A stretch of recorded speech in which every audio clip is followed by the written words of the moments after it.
This is Hacker Public Radio episode 3299 for Thursday the 25th of March 2021. Today's show is entitled, Linux Inlaws S01E26. Make your Linux harder and is part of the series, Linux Inlaws. It is hosted by Monochrome, and is about 50 minutes long, and carries an explicit flag. The summary is, ever wanted to know about AppArmor and SELinux?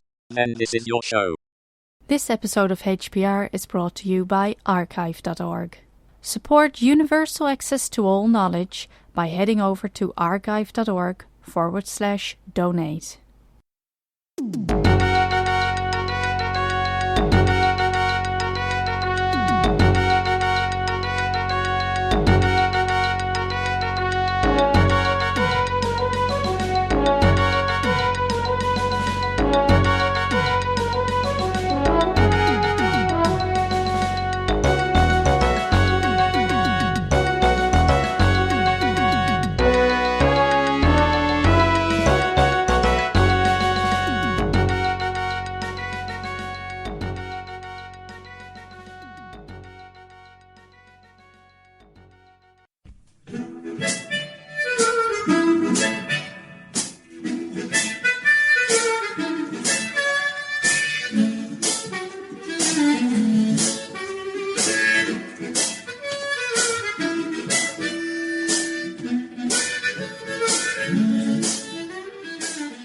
This is Linux Inlaws, a podcast on topics around free and open source software, any associated contraband, communism, the revolution in general, and whatever else fancies your tickle. Please note that this and other episodes may contain strong language, offensive humor, and other certainly not politically correct language. You have been warned. Our parents insisted on this disclaimer. Happy, Mum? Thus, the content is not suitable for consumption in the workplace, especially when played back on a speaker in an open plan office or similar environments. Any minors under the age of 35, or any pets, including fluffy little killer bunnies, your trusted guide dog, unless on speed, and cute T-Rexes or other associated dinosaurs. Martin, how are things? Yeah, very well, Chris. How are you? Drinking a Hazy Jane from Brewdog. Brewdog, if you're listening, if you want to sponsor this show, please get in touch. The address is sponsors@linuxinlaws.eu. Isn't this the wrong order? Yeah, you want... No, I'm only messing. Don't mention the name. Yes, we are open to suggestions, Brewdog, and yes, this is free promo now. I really like your beers. Do you know Brewdog? It's okay. Ooh, full disclosure, Martin is a drinker of real ale. CAMRA, exactly. CAMRA, if you're listening, Martin is one of your strongest supporters around Birmingham. Need to say, if you sponsor us, or Martin anyway, the address is sponsors@linuxinlaws.eu. For the few people that do not like real ales, there are alternatives, of course, available too, like New England IPAs. As a matter of fact, and that's something I'm drinking right now. Yeah. We do like that. And in contrast to real ales, of course, these New England IPAs would be served very close to freezing point, as in 8 degrees centigrade.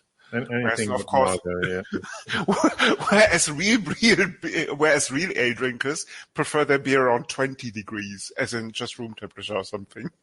Well, interesting pubs you have there in Germany. Cellar temperature. Sorry, I'm getting confused. No, Martin, this is what I learned when I visited the country. Maybe that's known as why England. They don't like ale if they serve it at 20 degrees in Germany. No, they don't, Martin. They only do this in the UK. I'm not sure which century you went to the UK. As a matter of fact, this one. Sure? Okay, but this is not a show about real ale drinkers. No, and the lukewarm piss that they call beer. But entirely reserved for the grumpy old coders episodes. Okay. No, sorry. This episode is actually about something very important, namely security in Linux. So, Martin, why don't you get us started? Yeah, so I know someone who studied this for a profession. I'm not entirely sure why, but he appears to be on the show as well, so I think he's going to be a good candidate for this. Okay. But yeah, I mean, security is obviously not limited to Linux, right? Any system you're going to run is going to need security, including Mac OS, Windows, any operating system of your choice. What's Windows? I keep assuming this is debatable, right? If you're not exposing your computer to the internet, then you're probably going to be. I'm fine running this strange operating system. Yes. Indeed. So yeah. But this is not a show about bashing Windows. This is rather something called Linux Inlaws, which is, of course, as the name suggests, about something about Linux. Okay, Mark, what do you know about security in Linux? Security in Linux. Well, it depends. Okay, so obviously you have your users. Your users have privileges and so on, and then you have root, who has all the privileges in the world. So do not run anything as root ever, unless you're using two frameworks called AppArmor or SELinux. Oh yes, SELinux. Yes. Because in that case, especially if you're running these two frameworks in enforcing mode, and we're going to cover that in a minute, root cannot do everything like in ordinary Linux systems, where root, as Martin rightly observed, can do everything. So while we are on the subject of SELinux, most software packages I've come across that need to be installed require SELinux to be turned off. Interesting. Would you comment? In that case, yes.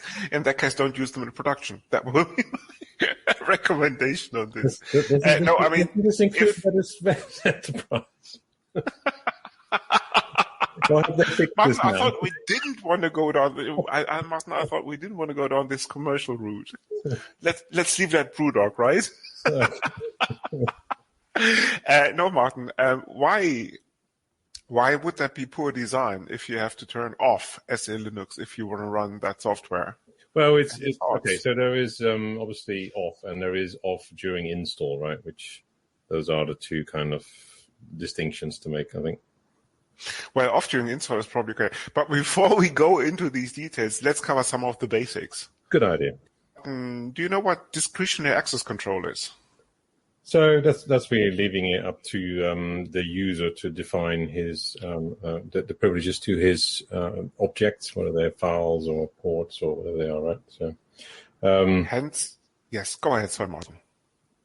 Yeah. So with any system, security comes down to all the points of access, which is files, ports. What else do we have? Networking. Mm-hmm. So at all these levels, yeah, you and in discretionary access control, you define it yourself, right? Anyway, but why don't you go into a bit more of a deep dive on this? More than happy to. As the name indicates, it's actually at the discretion of the user to define any protection on objects. And the typical ACLs, the access controllers that you find in ordinary Linux and Unix systems like RWX, for owner group and others, as in world, are probably the best known example for this. Any user that creates a file can subsequently, because he's the owner of this, set these ACLs as he or she sees fit. Whereas in contrast to this, something called MAC, as a mandatory access control, is normally only reserved for certain administrative users to set. In contrast to DAC, a MAC is enforced, and we'll see this when we discuss the prevailing two frameworks, as in AppArmor as well as SELinux, and cannot be changed typically by the owner of said object. So if you create a file, if you're just using DAC as a discretionary access control, of course you can modify as the ACLs. In that case, being the creator of this file, you can allow or disallow access, writing, reading, executing, that sort of thing, for this particular object.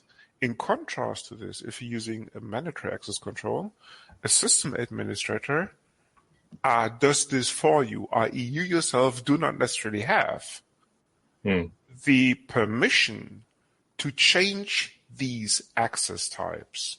That's the most important thing here. Yeah, so I guess as an example, would you consider ports underneath 1,000 as a mandatory access control example? This is enforced by the kernel. A very rudimentary Mac, yes. But this is kind of security by definition, right? Because this is basically where Unix comes from. Only services that are below 1,025, I think, even, which are normally run by root, because otherwise they won't be able to access these ports, can do so. Any user process is confined to the remaining port range. So essentially, it's a very kind of I wouldn't say brute force, but rather rudimentary Mac implied by the kernel design, let's put it this way, or by the history of the kernel design. Yes, indeed. Well, I mean, you can obviously still set the permissions on a, well, actually, yeah, okay, so this comes back to the non-user ability to set access on a program for a port less than 1,020. By the way, did you know actually that on-user programs can circumvent this? Yes, but not by themselves, right? You have to have root to be able to enable that. Yeah, or you have to actually set a capability in order to do so. Yeah, you can't do this yourself, right? But that's beyond the scope of this episode. So let's go back to mandatory access control and discretionary access control. Okay, what is also important is probably a little bit of historical background in this context. Martin, do you know what the Linux security modular architecture is? Probably not as well as you do. This is what we Since call. You've studied this for how many years? This is what we call good preparation for a Linux Inlaws episode. And Martin, of course, gets full score for no. Jokes aside. I mean, it's a little bit special. How long was your security studies, by the way? Does size matter for you? I wonder. No, just curious. So for anyone out there wanting to take up Linux, two weekends should do the trick nicely. No worries. Yeah. No, it's say again. What's it called again? Your certification? Quite a few of them actually. Well, the security one, obviously. Security, quite a few too. So this is what LinkedIn is for rather. If you go to my LinkedIn page, you'll find. Are you saying those are made up? No, they're not. That's what most people do on LinkedIn. A certain Martin Visser comes to mind. A certain Chris Zimmerman comes to mind. Okay, so next time you come, we meet each other, you better show me your certificates, mister. Martin, I have the unaltered PDFs to prove it, so no worries. Okay. Good. Okay, back to the LSM. A little bit of history here. The LSM was first introduced about nearly 20 years ago when some people thought that Linux, in addition to the then prevailing discretionary access control, i.e. stuff that was coming directly from Unix and friends, would need a more enhanced approach to security. So LSM was born due to the idea that no specific framework would be incorporated in the kernel, but rather the kernel would contain hooks, and this is basically where it gets interesting. The kernel would contain hooks that would then allow a policy framework, or simply a framework, which is orthogonal to the kernel, to be invoked when certain accesses to certain objects would be done by a userland entity, like a process. So let's use a simple example. If you open a file, ordinary Linux, you have a process opening that file. With that process, there is typically a user ID associated. Based on the ACLs of this file, the kernel can check if you are allowed to access the file, and if so, in what capacity. Can you access the data in that file? Can you read it? Can you write it? Or can you even execute the contents of a file depending on what's stored in it? In contrast to this, the LSM facilitates the following. If a user wants to access a file, the LSM typically takes a look at the file and then goes back to the policy framework or to the framework, which then can check based on profiles in AppArmor, and what this is we're going to cover in a minute, or something called policies in SELinux, whether that process, in addition to the DAG defined for this object, is allowed to access this object. So this is the main difference between ordinary Linux and the LSM enabled. The idea was, of course, that each a separation of concerns, essentially. The kernel would implement these hooks, and then the framework running on top of the kernel would implement the MAC mechanisms, as in the mandatory access control mechanisms, independent of any kernel implementation. That would give an additional level of flexibility for any framework being implemented to realize mandatory access control. Okay, that seems quite sensible. So let's go into two examples for typical mandatory access controls. Something called AppArmor and SELinux. Okay. What do you know about SELinux, Martin? It's very annoying. Spot on, and it was actually developed by something called the NSA. Okay, cool. About 20 years ago. Well, it's a little bit more complicated because the NSA funded a government project, and this government project basically then had the initial implementation of SELinux. Right. Okay. At his kind of intention, or, well, not intention, what was it for? Aim, let's put it this way. Okay. So what... And the interesting bit, of course, about SELinux is that something called Android has been using this for at least the last 4 major versions as the main security framework. Particular manufacturers like Samsung do an enhanced version of it. Samsung, for example, calls it Knox. But at the end of the day, what it boils down to is essentially a slightly modified SELinux implementation protecting your smartphone. Cool. That sounds good. Okay, Martin, you want to? Sorry. for those of us running Android, of course. Well, what else is there? You can, of course, run iOS. There's quite a few Apple users out there. Yes. So why don't you walk us through a high-level overview of SELinux? Can do, if you like. Well, it's a bunch of patches, right, to the kernel, implementing the mandatory access control things.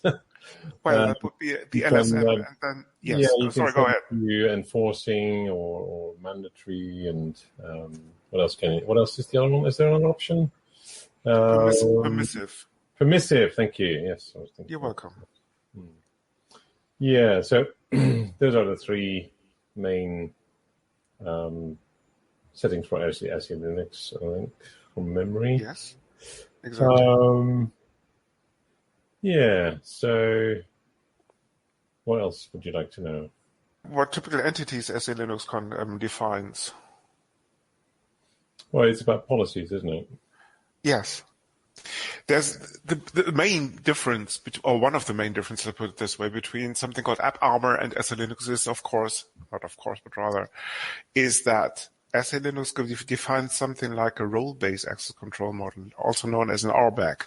AppArmor does it slightly different, but maybe it's a good idea to define what an RBAC is first. Yeah, that's fine. Yeah. A role-based access control model basically has users, roles, and the relationships between these entities defined, and also basically then, based on the combination of users and roles, defines the access rights or the usage rights to certain entities. Imagine, Martin, you're running a brothel, right? a brothel that has I'm multiple not branches. familiar with this, but yeah, I'm sure you can shed some light on this. Yeah. I'm more than happy to. I'm just using that as an example. Martin probably would use a cartel, but the difference are negligible, so don't worry about it. So imagine, Martin, you're running a brothel. You have about 10 branches. The brothels, of course, let's start with the users. Oh, sorry, let's start with the roles, rather, which is much more interesting. So each and every entity in this brothel context would have a certain role. Like you would have dames of negotiable factions. You would probably have admin staff running that brothel. You maybe have optional pimps taking care of the promotion of said brothel. And of course, you would have something called... Yeah, you would have marketing, exactly, and you would have marketing too. And of course, you would have, most importantly, because otherwise you wouldn't be running a brothel, you would have punters, right? I assume so, yeah. Without punters as in customers, running a brothel probably doesn't make much sense. So these are the roles that you have. And of course, you may have also subsequent roles in terms of you would have super dames of negotiable factions, i.e. VIP. What's the word I'm looking for? Hookers, exactly. Like VIP hookers that are only accessible by VIP punters, as in they have to have a certain status. They should have spent enough dough with the brothel to reach that status. Ordinary punters wouldn't have access to these VIP hookers, and ordinary punters, needless to say, are not VIP punters themselves unless they pre-qualify or they qualify for this role. Users then would be people associated with these roles. So you would have Joe Doe, you would have Martin Visser, you would have Donald Trump, just using 3 random examples, being punters. You would have, and by the way, Martin, Femke rings a bell, right? Because she came up with that example. Apparently, that's basically how she implemented the whole thing back in the day. She's a kernel developer as well. Okay. No, she's not. No, she just runs a brothel or two. Femke, full disclosure, people, listeners, if you go back a couple of episodes, you know what Femke is all about. Linux security modules, yeah. Okay, going back to the users, and then you would have dames of negotiable faction like Femke. What else comes to mind? Gronje, probably. Exactly. And Siobhan. Okay, to use 2 Irish names, purely made up, of course. Then you would have a couple of pimps. And then you would have admin staff running this. So the idea is that, for example, in this completely made up context, a punter can only access ordinary, can only make use of ordinary dames of a faction because a normal punter hasn't reached this VIP status yet. Only if Joe Dow or Donald Trump spends enough money, he's being promoted to VIP punter and can access the VIP dames. So this is essentially the role-based access control model in terms of you define roles, you define instantiations of these roles called users, and you define access mechanisms, i.e. Getting together with the dame of negotiable faction or paying or something like this. Any questions on this? Yes, I do have a question on this. So what you're saying is if you're a Linux user and you pay enough money, then you can elevate yourself to root. Linux is not a brothel, right? Well, it was your example. So. Last time I checked anyway. This is just an example. It doesn't necessarily relate to the Linux kernel as such. I was just using this as a scenery setting for something called the role-based access control model, i.e. these are the typical entities you would find in an RBAC. You have the roles, you have the users, and you have the access control that these users that these roles define. Exactly. Yeah, the main difference, I guess, that is being able to elevate yourself to a different status, right, as a user, in terms of privileges. Normally, this is done for you as part of a Mac. Yes, indeed. So your role and your associated privileges are fixed unless changed by another party, right? This is exactly the nature of a Mac. Yes. Okay. Okay. Going back to the SELinux. So essentially, what SELinux does, it defines a rollback access control model. Users are normally ordinary Linux users, and then the role would be a definition of something like admin staff, ordinary users, and all the rest of them. And there's also something called a type in SELinux, which is an entity that can be either associated with a process. In that case, a type or a domain, as it is also known, defines how a subject, which is in turn the user or representing the user, can access an object. And an object in SELinux, in contrast to AppArmor, can be anything. It can be a database, it can be a socket, it can be a port, it can be also an entity representing an X window system, which is quite comprehensive in contrast to something called AppArmor. Right. So there's quite a few differences with AppArmor. Yes. And then you have something called policies, and the policies essentially define how roles, users, and types relate, i.e. policies define the way users or processes started by users can access a certain object in a running Linux system. And we won't go full disclosure. What's what I'm looking for? Full disclosure. Yes, we won't go through the technical details of each and every framework because this is way too comprehensive. SELinux alone is quite powerful and also, as Martin already pointed out, quite complex. A full coverage probably would stretch this episode way into a couple of hours. So we will leave it at that. Of course, only two. Maybe 3 or 4. Of course, the show notes will contain pointers to the relevant documentation. Go ahead. So, in terms of AppArmor, is the biggest difference with SELinux that you are the programs are the objects of security privileges, or have I understood that incorrectly? To an extent, let's put it this way: the type that is defined in SELinux can also actually reflect to an object. In that case, it's not bound to a user, but rather specifies how any entity can access this object in what way. So it's actually a two-pronged approach. You have a process that wants to access a certain object, and then you have policies just covering a full object in terms of being valid across roles, like a default. Let's put it this way. Mm-hmm, mm-hmm. Okay. As I said, the details are quite intrinsic and complex. So, as I said, in this context, very important.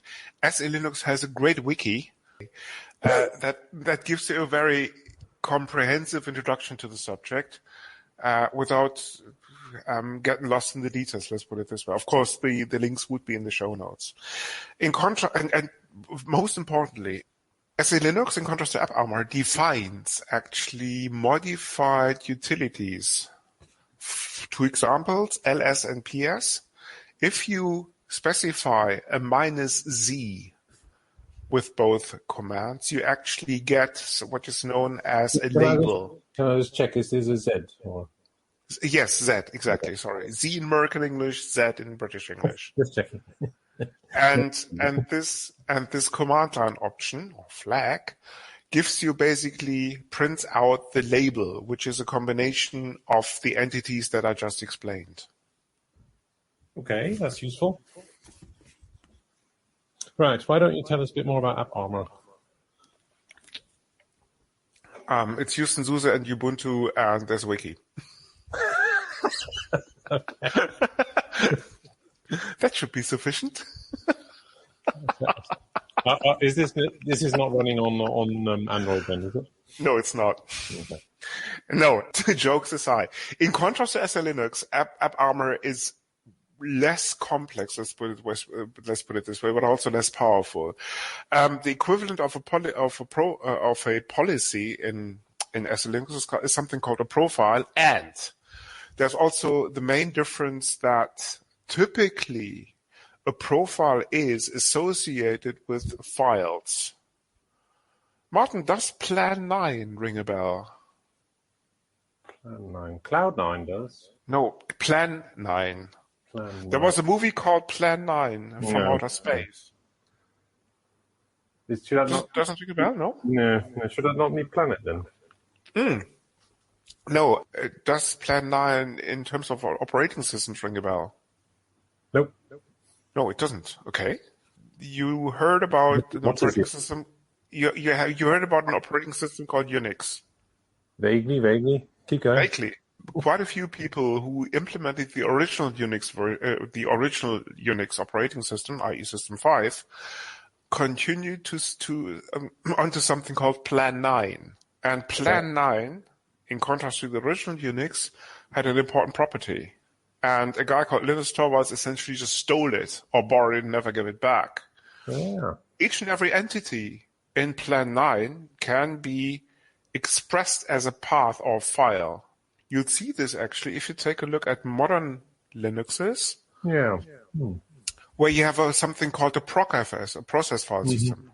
Yep. That directly comes from Plan 9. Okay. And the idea behind AppArmor is actually to, apart from a few exceptions, like for example TCP network traffic, to treat everything pretty much as file.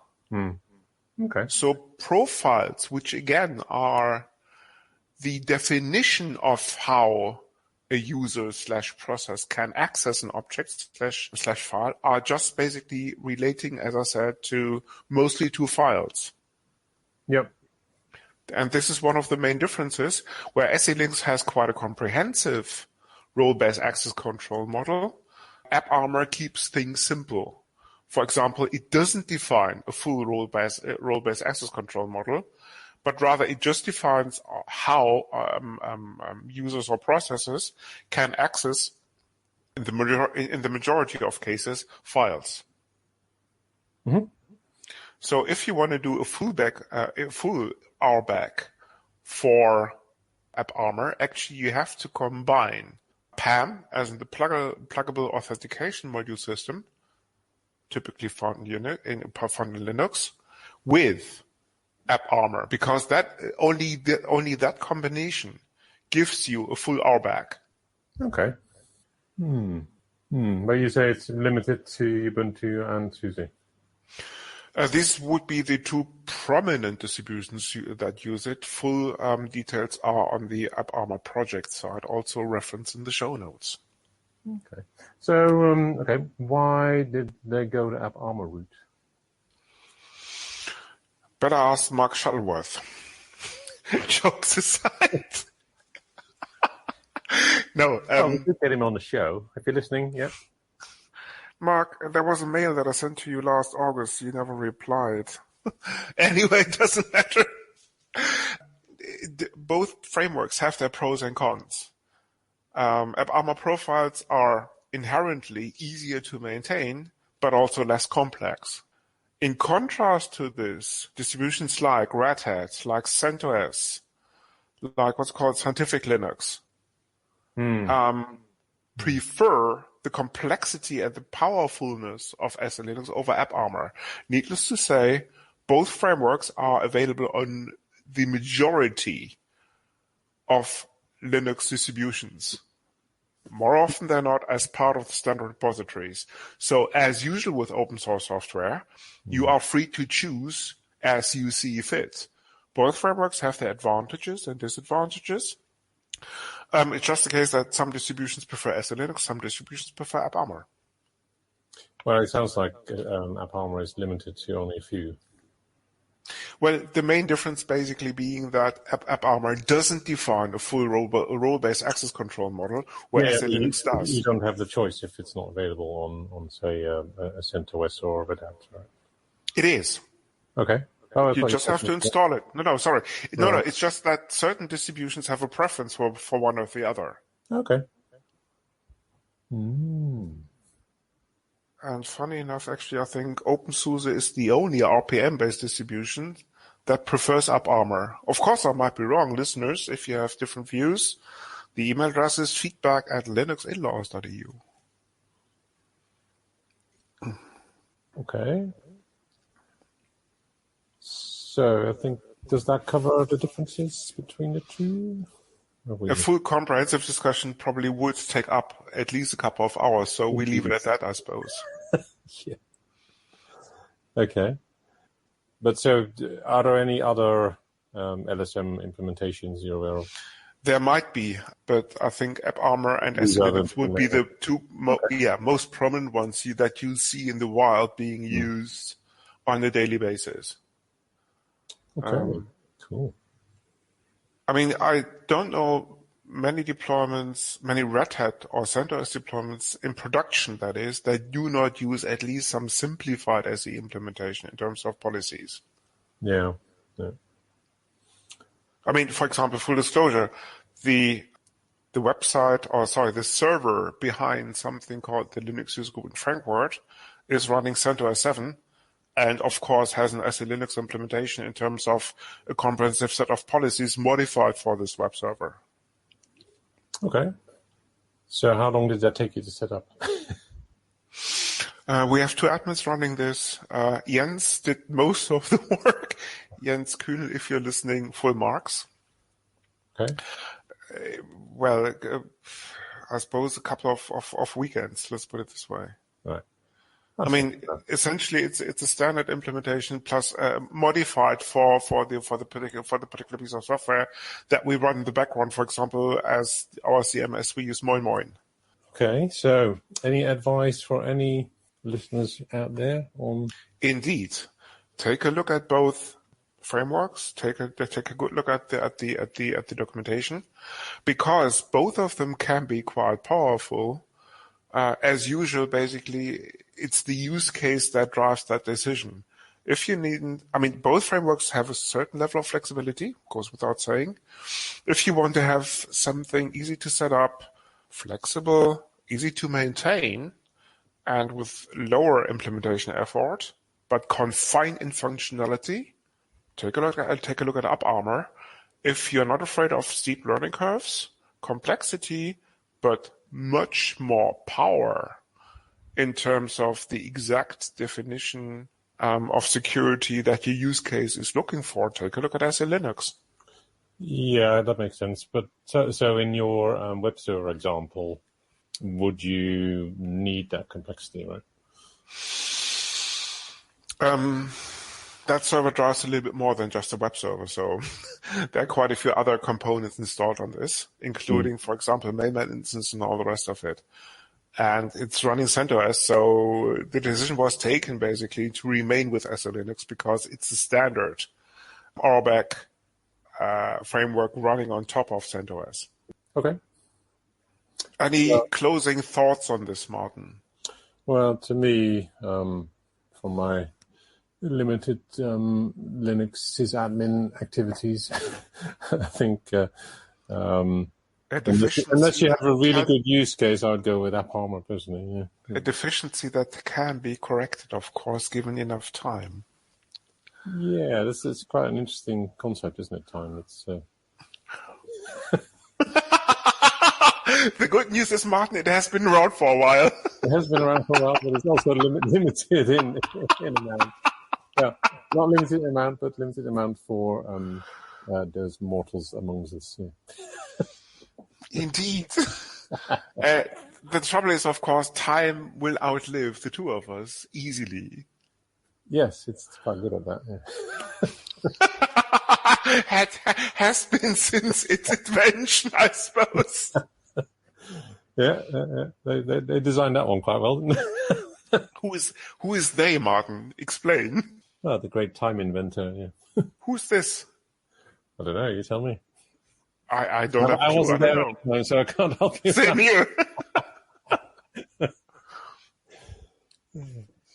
Okay. Okay. This is it. Yeah, no, it's good. Are we done? Okay. In that case, we should probably move on to the feedback, which we haven't done for a while, but now it's the time to catch on up to, with, by, I don't know. Okay. Yep. Kevin O'Brien writes in, Aha. and that's been a while because I think that feedback dates back to January. In case you've heard, I love the show. Chris assures. Sorry? In case you've heard this feedback before, Chris assures me we haven't done it yet. Kevin O'Brien writes back on the 29th of January. I love the show, great show, and I'm promoting it on my social media. Kevin, well done. Please do continue to listen. We are available on the major podcasting networks. We, of course, are available on Hacker Public Radio. We are not confined, in contrast to other software podcasts, to something called SoundCloud. AppArmor. David, this proprietary podcast platform, I think. Okay. David and Thomas, if you're listening, it's a free word. Go for it. Yeah. Okay, then the next feedback. Yes. Read this one out, Martin, please. Our friend Claudio. Thanks for the invite. I'll have my agent contact you. Claudio, come sta, ragazzo? Claudio, if you're listening, we would really like to have you on the show. Indeed. If you're so inclined, please get in touch. The email address is feedback@linuxinlaws.eu. And with this, I think it's now time for the proxies. Okay. Which is of course the pick of the week. Yeah, thank you, Martin. Pick of the week. Yes. I should know this because I came up with it. Quite a while ago. Times, I'm getting old, Martin. What can you do? Okay, Martin, what's your pick of the week? As in your box? It is a movie called Man Down. Okay. Which is it's a gripping story, and it's really well written, I think, in terms of storyline. Which, I don't know, I'm in two minds whether to talk about it or not, because if I do, then it gives the whole plot away. So, the following description does contain, or the following teaser may contain spoilers, people. Teaser, yes. Okay, yeah, fair enough. Go ahead, Martin. Sorry? Yeah. Go ahead. Okay, so it's really, as you're starting in the future, and what it comes down to is someone is living in an alternate reality, the way he sees it. So based on events that have happened in his past, and then slowly the story unfolds, and that the reality turns out to be a little bit different. Let's not say too much, but it comes together at the end, really, in terms of the two storylines converging, which is it's very well done, I think, in that way. Well worth a watch. And called Man Down. It is. And this is about a drama teacher gets a wake-up call when his girlfriend leaves him. No. Probably. I'm looking at the wrong IMDb entry, apparently. No drama teachers involved in it. When was it? When was it released? Quite recent, I think. Okay. Let me check that for you. In the meantime, why do you not tell us about your pox? Yes. My pox is actually a TV series called The Midnight Gospel. How can I put this? It's the rage with younger people. Let's put it this way, without giving too much away. Essentially, it's about a bloke. I'm specifically using British English term here. It's about a bloke living on a planet, and who is able to travel to other planets. And the plot of each and every episode is that he meets through some time traveling machine or whatever that gadget is called. He meets quite a few other beings on this planet, and while the planets disintegrate over the course of an episode, they discuss mostly philosophical and other topics of great importance. The fun part is, of course, you see all things strange happening while they discuss very esoteric subjects. It's rated quite highly on IMDb, if that's anything to go by. And the fun, I mean, this description sounds rather dry, and I'm not going to go into the details because that will spoil the whole fun. But if you have a chance to watch it, just go for it. Just amazing. So is this a movie or a series? Sorry. It's a TV series. Right. It debuted last year in 2020. Where can people find this TV? You will find links in the show notes. Okay. And I mean, if you're into quirky animated, by the way, this is animated. This is not kind of I'm real people doing that series. If you're into quirky animated sci-fi, funny on the funny side, just don't miss it. Okay. Anti-hypoxis, Martin. Anti-hypoxis. Yeah. Nothing for me this week, really. Not even GPU-based databases. No. Okay. Well, I guess they sort of pale in significance compared to quantum computers, but no, they're not quite there yet, right? I see. At least they're a step on the way there. Okay. What about your antipox then?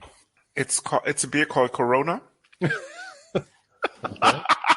that was a joke. Coronavirus, if you're listening. No, seriously. We had it. We just had it. Do yourself a favor and vanish. Seriously. Just go away. No traces, no phone calls, nothing. Just disappear. It's enough. It's over. What we could do actually with the money is currently being spent on vaccines. I won't even go near imagining it. I mean, you're talking about 5-star vacations, including hookers, blow, and all the rest of it. If we're talking about money that could be spent better, there's a number of people in the world that could be held accountable for this one. Jeff and Elon, if you're listening, do something useful, man.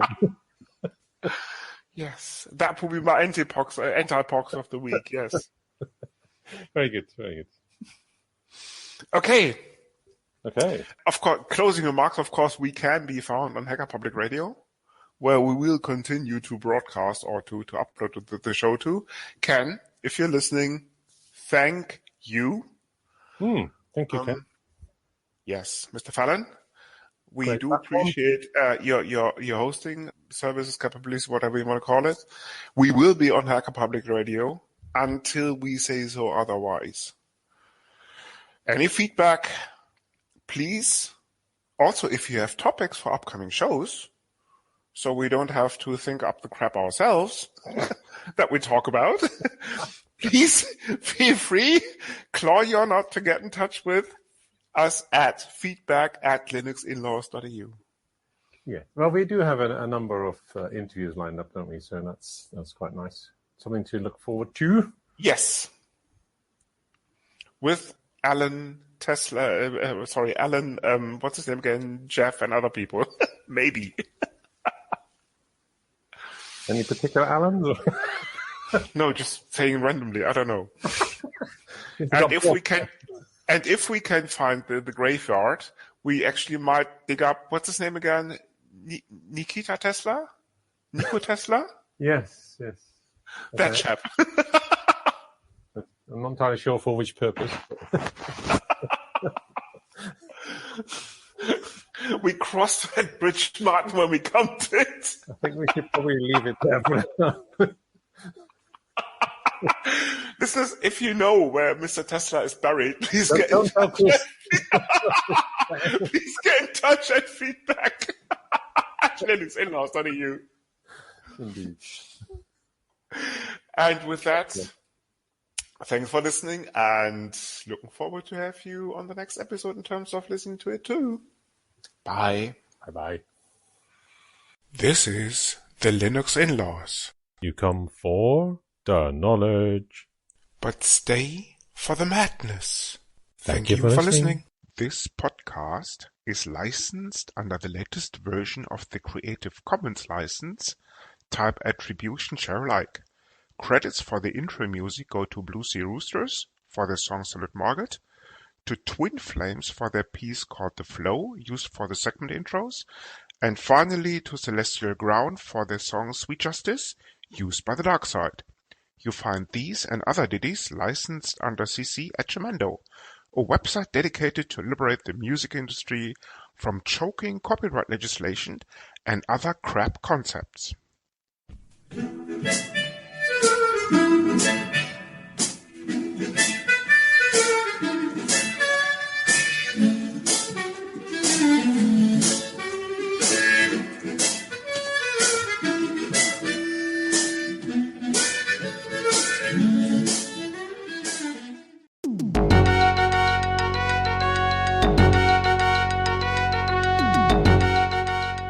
You've been listening to Hacker Public Radio at hackerpublicradio.org. We are a community podcast network that releases shows every weekday, Monday through Friday. Today's show, like all our shows, was contributed by an HPR listener like yourself.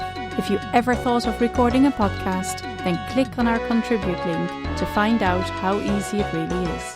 Hacker Public Radio was founded by the Digital Dog Pound and the Infonomicon Computer Club and is part of the binary revolution at binrev.com. If you have comments on today's show, please email the host directly, leave a comment on the website, or record a follow-up episode yourself. Unless otherwise stated, today's show is released under a Creative Commons Attribution Share Alike 3.0 license.